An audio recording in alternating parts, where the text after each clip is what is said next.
everybody. Howdy. Before we get going, a word from our sponsor. Simpler times. Watchtower. Here's a toast to the end of the world.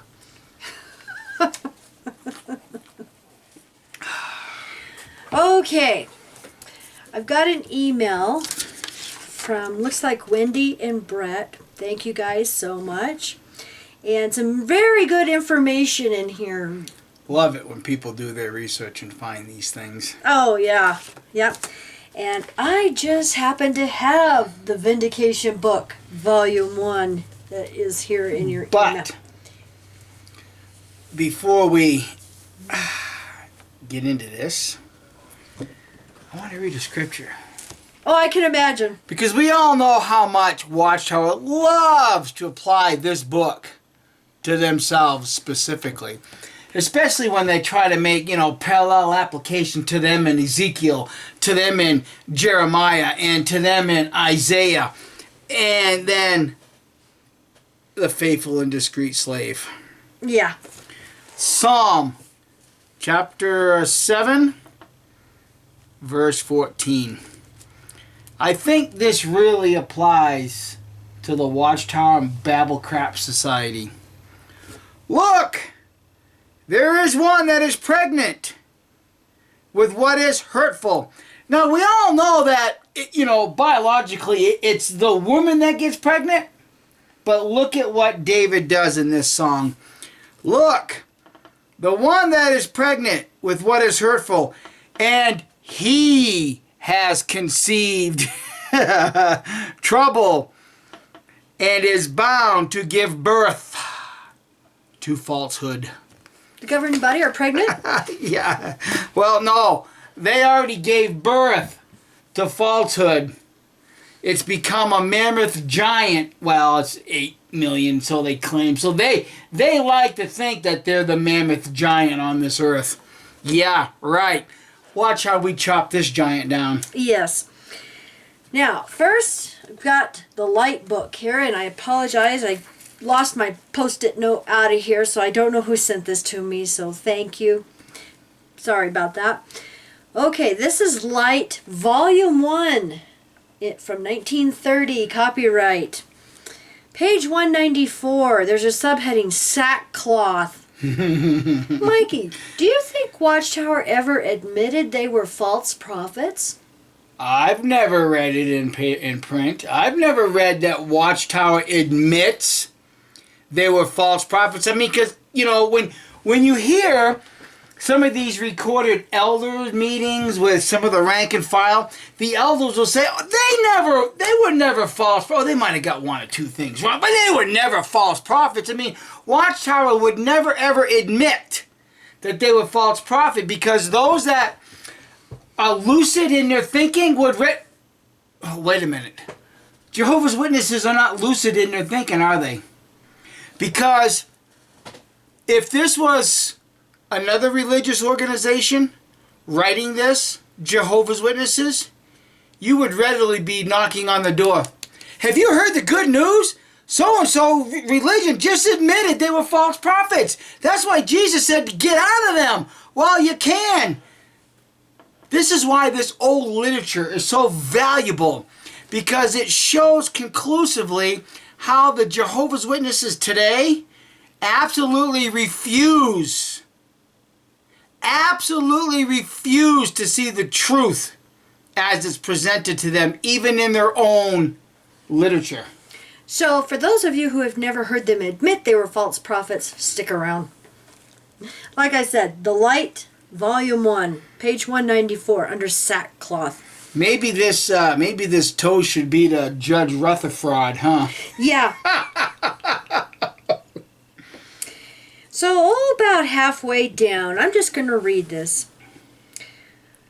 The Watchtower and its companion publications of the Society for 40 years emphasized the fact that 1914 would witness the establishment of God's kingdom and the complete glorification of the church. Okay, now listen. Emphasized the fact. The complete glorification of the church. During that period of 40 years, God's people on earth were carrying on a witness work, which work was foreshadowed by Elijah and John the Baptist. Here they go again, equating themselves to the prophets of the Bible. Yeah. All of the Lord's people looked forward to 1914 with joyful expectation. What did they expect, Kimmy? Well, we all know what they were expecting in 1914. Oh, yeah. When that time came and passed, there was much disappointment, chagrin, and mourning. And the Lord's people were greatly in reproach. They were ridiculed by the clergy and their allies in particular, and pointed to with scorn because they had said so much about 1914. Kind of like they do today. Kind of like they just... Yeah. Or like they said about 1975. I mean, here again, history repeating itself because those that don't learn it are destined to repeat it. Yeah. So they were scorned because they had said so much about 1914 and what would come to pass, and their prophecies had not been fulfilled. Wait, what? Boom, right there. And their prophecies had not been fulfilled. So you were falsely prophesying, weren't you? Now we could end the video right there and say, boom, done deal. But game over. But we got Oh no, because see, we really want to scorn them. Because see, now Watchtower, your scorning isn't coming from the clergy of Christendom. It's coming from your own ex-members. It's coming from the people that you want to throw in a garbage can. Yeah. So do you want to hear how upset the Bible please, students were at this time? Read on. This is what the Bible students did. One wearing sackcloth usually puts it on himself. God's people on earth, after the reproach that came upon them following 1914, put sackcloth upon themselves as evidence of mourning. So if they hadn't wrongly prophesied, then why were they mourning? Why were they upset? Now, here's the thing. If you're a Jehovah's Witness, have you connected a huge dot yet? Probably not. Why were they looking to 1914? What was 1914 based on? Wasn't it the destruction of Jerusalem in 607 BCE? Have you connected that? See, those prophecies linked to 1914 went all the way back to 607. So if those prophecies failed in 1914, then that means your starting date of 607 is obviously wrong. There is no overlapping nonsense here. This is proven by what appeared in the Watchtower. During the period of its publication, the Watchtower has been the mouthpiece of God's children on earth. Wait a minute. Read that again, only slow, because, well, Mikey wants to make sure that the Jehovah's Witness will hear this conclusively.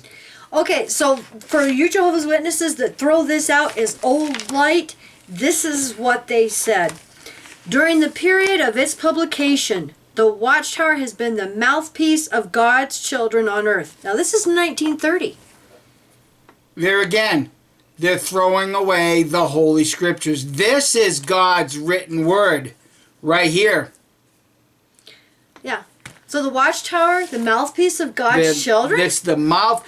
Again, are they not? Did not Rutherford just get rid of Jesus Christ and all of his word? We just did another video on this, how they get rid of the Bible. This is not something new for the Watchtower Bible Tract Society. They've been getting rid of the Bible all along. Yep. So, during the period of its publication, the Watchtower has been the mouthpiece of God's children on earth. Immediately following the end of the Gentile times, which they believe was 1914, Right. and therefore the end of the world, and when the children of God expected to be taken to heaven. Expectations kind of failed, didn't they? You know, God, Jehovah's Witnesses, aren't you really longing for simpler times now? It's nice and cold. It's very refreshing. The Watchtower came forth with a lengthy article entitled Making Ready for the Reign of Righteousness. It was the Watchtower, November 1st, 1914, pages 323 to 331. What is there said is well illustrated by putting on sackcloth in an effort to comfort the mourning ones. Oh, poor Bible students. Oh, they made false prophecies. They had false expectations. Vindication, Volume 1. Now, this was sent to me by Brett. Thank you very much. Appreciate that. And let's see. First, we are going to go to page 24. We got some more of this. Now, remember, this was one of Rutherford's rainbow collection. You know, so was the light. So, at this point, he's trying to totally throw Russell under the bus and kind of, I think, maybe feeling a little bad about their false prophecies. Page 24, the first full paragraph. But wait a minute. The J.W. apologist is going to leave a comment and say, well, wait a minute.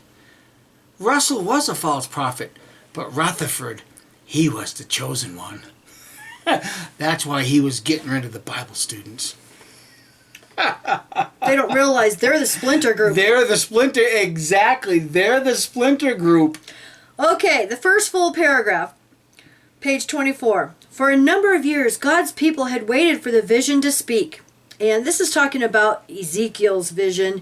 And, you know, they do this whole convoluted mind screw about how Ezekiel, you know, was taken into exile and then, you know, had to wait 5 years to do his prophecy. And they did the same thing. You know, the same thing happened to the Bible students. For a number of years, God's people had waited for the vision to speak.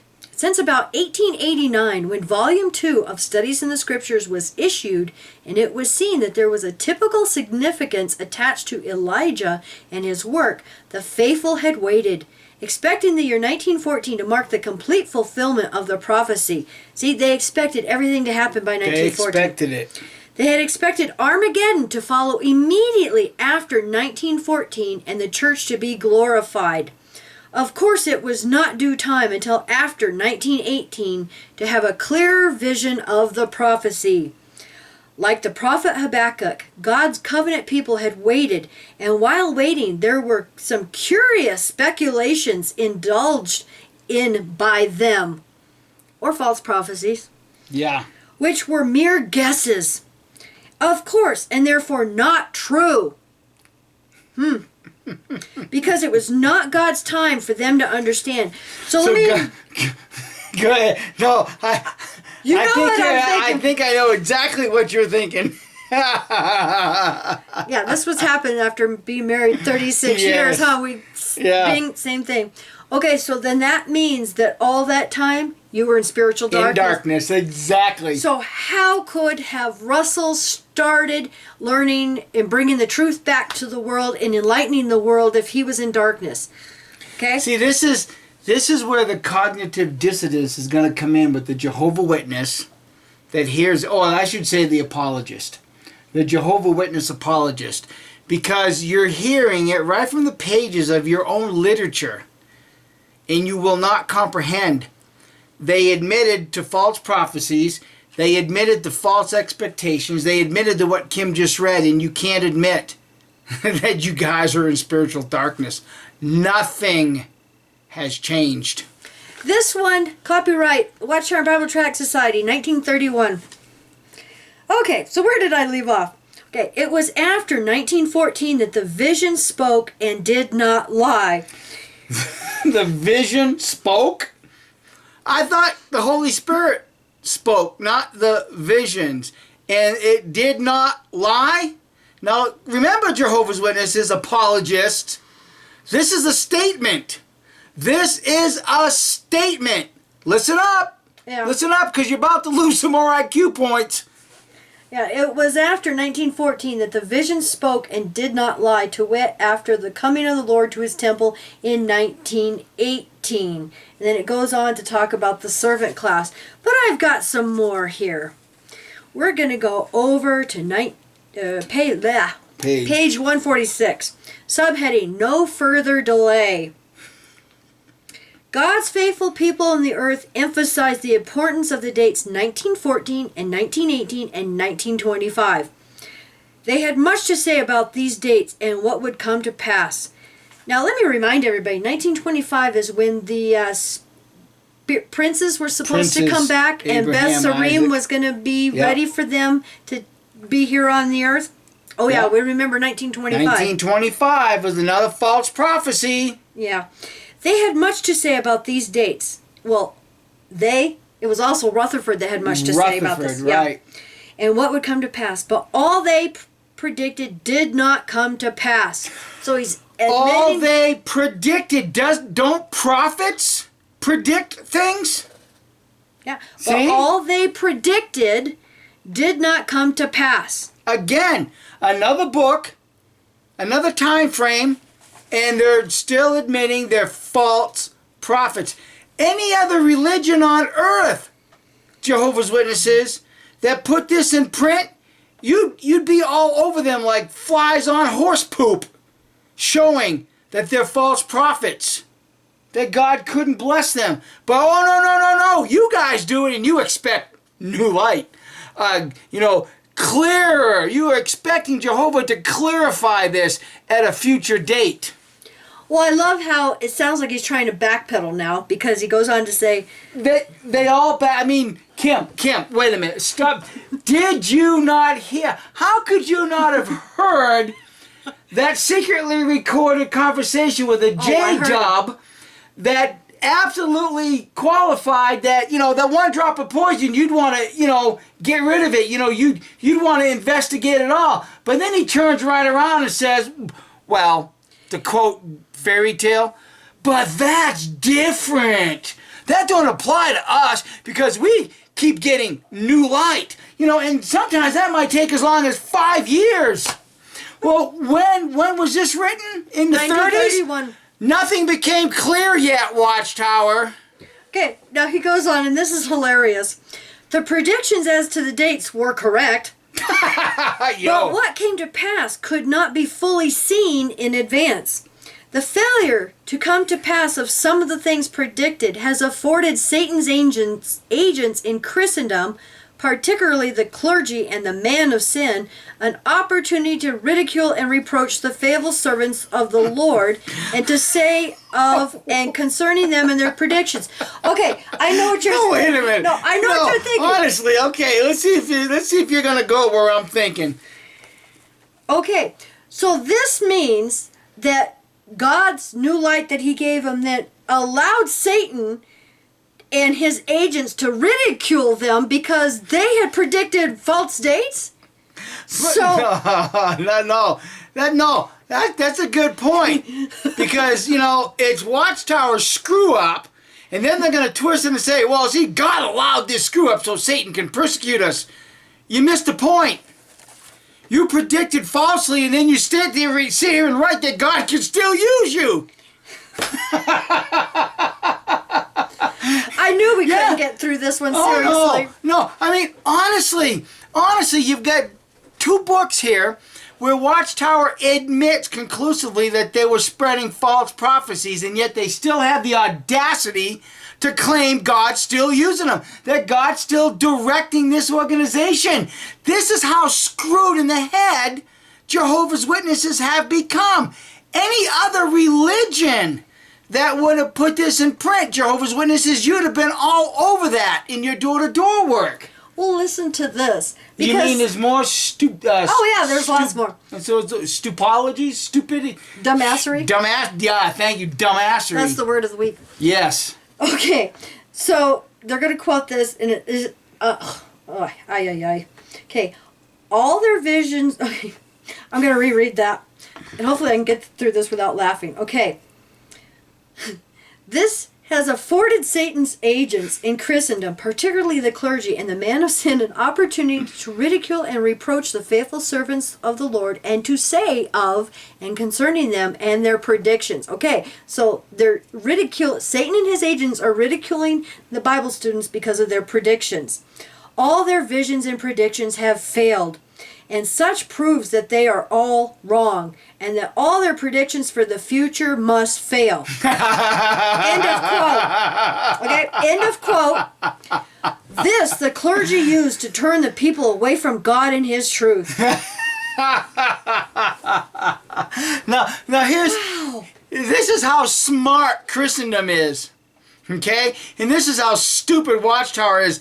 Watchtower had the audacity to print the rebuttal from Christendom when Christendom says, if all your past Visions prophecies and predictions have failed, then so will your future ones. Now, what did Christendom know about 1975 that Watchtower didn't know? It failed, didn't it, Watchtower? Didn't it?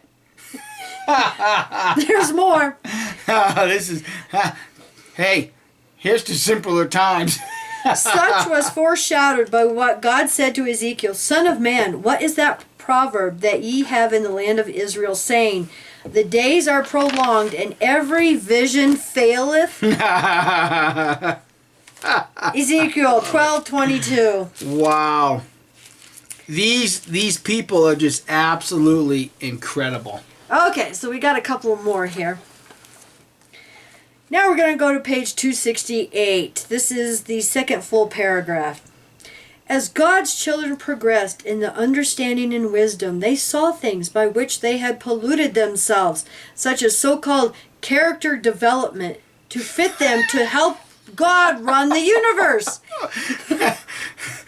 Character development? So they went from admitting false prophecies during Rutherford's day all the way up through, who was it? Freddie French predicting 1975. How did that build any character? That just continued to build stupidity. Good Lord. Stupidity. Oh, wait a upon minute. stupidity. Wasn't Franz Rutherford's right-hand man?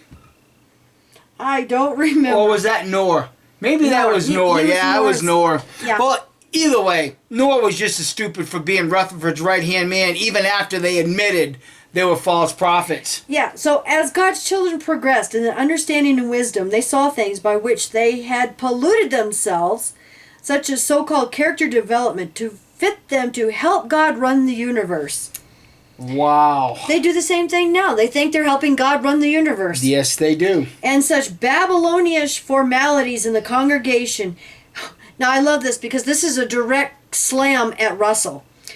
And long-tailed black coats worn upon the platform, and a solemn and prayerful attitude assumed in the presence of the public, and sanctimonious speech, and the setting up a pedestal of the leaders in the church, and insisting that one man is God's faithful and wise servant. So that's a direct quote. One man. Good direct slam. Russell. Yeah, to Russell. Russell. Yep. Yeah. Okay. So now you can really see, Jehovah's Witnesses, if Rutherford had this much hate and disdain for Russell, then how could God have even used Rutherford? Yeah. How could he have even used Rutherford? I mean, I really hope you Jehovah's Witnesses, you apologists, are seeing the sense of all of this. I mean, this is like sitting down and watching a Popeye commercial. Popeye. Popeye cartoon. Okay, page 338. I don't think I even want to ask. No, you don't. Okay, page 338. Last paragraph at the bottom. There was a measure of disappointment on the part of Jehovah's faithful ones on earth concerning the years 1914, 1918, and 1925. So if they weren't predicting those dates and expecting something, then why was there a great disappointment? Why the disappointment? Yeah. Yep. Faithful one concerning those dates, 1925, which disappointment lasted for a time. So this disappointment went on for a long time. Yep. Later, the faithful learned that these dates were definitely fixed in the scriptures, and they also learned to quit fixing dates for the future and predicting what would come to pass on a certain date, but to rely, and they do rely, upon the Word of God as to the events that must come to pass. Okay, so while I'm reading that, and they also learned to quit fixing dates for the future. 1975 just keeps flashing in my brain. Yeah, exactly. Exactly. So, again, Psalm 7:14. Look, there is one that is pregnant with what is hurtful, and he has conceived trouble. and is bound to give birth to falsehood.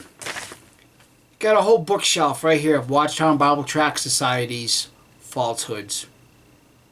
We poke fun and laugh at how stupid these people are, but the real serious sadness is that today's modern day Jehovah's Witness, the JW.orgers, refuse to look at their past to see how ridiculous they are. Did I say something funny? Orgers.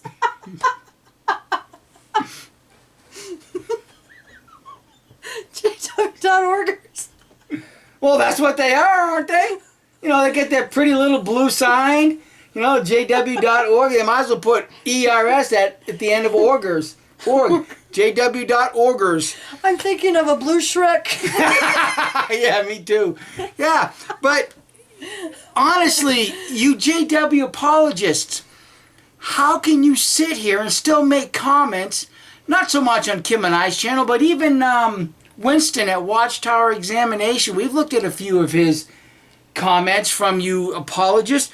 How can you apologists truly sit there and hear and read what's being presented and still absolutely convince yourself that God's gonna bless you? I can't comprehend.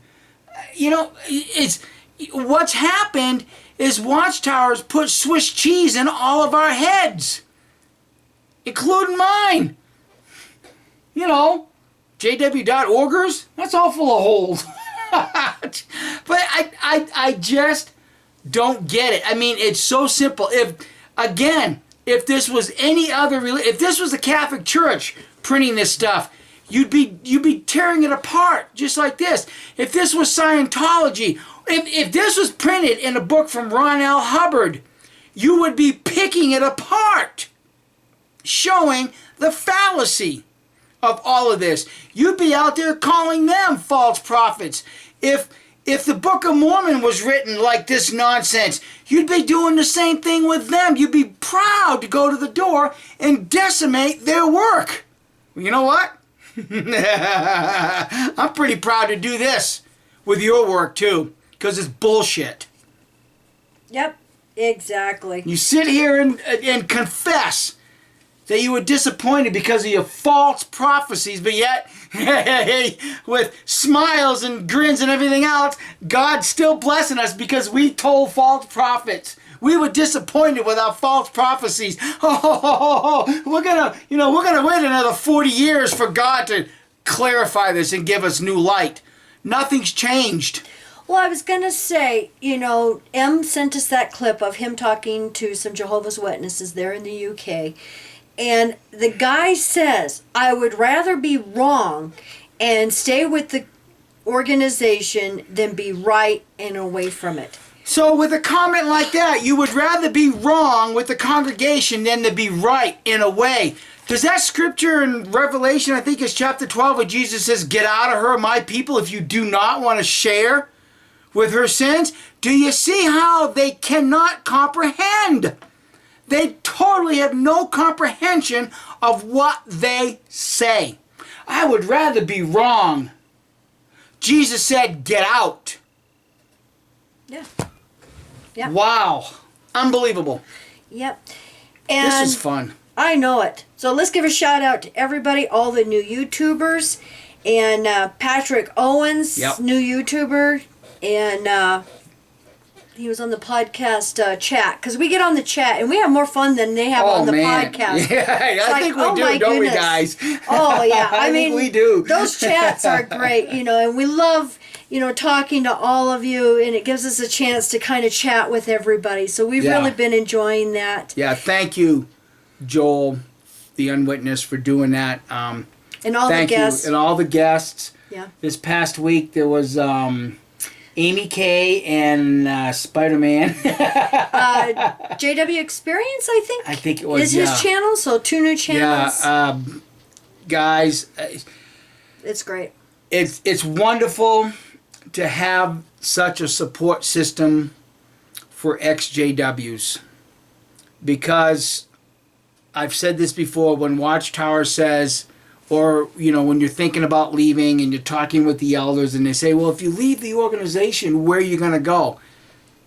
We're helping to provide a place to go, and it's the XJW community, because more so than anyone else in the world, we understand what you're going through, and the only people that can truly understand what you're going through is those that have gone through it already. Yeah. Yes. And to answer all your questions, yes, eventually we will be on the podcast. Yeah, And, when we can think of something to say. Yeah, it's like, don't you guys get enough of us on our videos? You guys get enough of us already, so you don't need us on any podcast, But eventually we'll get on there when we have something important to say. Well, it's like I told Joel when he first thought about this, is, you know what, everybody sees us every week. Just let all the others be in the limelight, because it's not about Mike and Kim, it's not about Mark and Cora, it's not about JW Fairy Tale, it's not even about Joel the Unwitnessed or Tony Prime. It's about the community.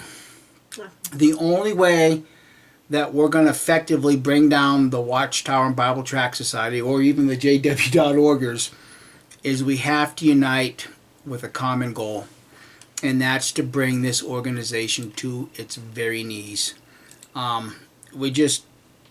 So again, thanks to everybody who's stepping up their games, helping to reach those that are stuck in these destructive cults, and just being friends for those that are just waking up goes a long way in providing a support group and or a place for them to go. Exactly. And we know that the date is fast approaching, but we want to remind everybody about Watchtower Victims Memorial Day. And we will put the link to that down below in the description on Facebook. You know, several of us do different things. We weren't able to do anything last year because of a previous engagement. But that is coming up in July. And like I said, I will put the link down below. Alexander James reminded me that it is July 26th. Okay. And so on their Facebook page, they've got videos and testimonies. And so we'd like for everybody to get involved. So, yeah, and that's another reason why we would all love to see this organization come down to do more than just change policies. We want it to come down because then we don't have to keep doing this Watchtower victims, because that'll mean there's no more victims. Yeah. If this organization stays above ground, there's still going to be victims, even if they change policy. There still will be victims. Exactly. So thank you everybody for listening. And this was fun. Yes, this was fun. There was no way we could do this one seriously because, you know, the Watchtower, Rutherford admits they were false prophets. You know, so take it for what it's worth, witnesses. Not going to argue with you. No, there again, I've said it earlier in the video. If you decide to argue this point, you're just going to lose IQ points. As simple as that. So you all have a wonderful week. Yep. Goodbye, JW.orgers. Bye, everybody.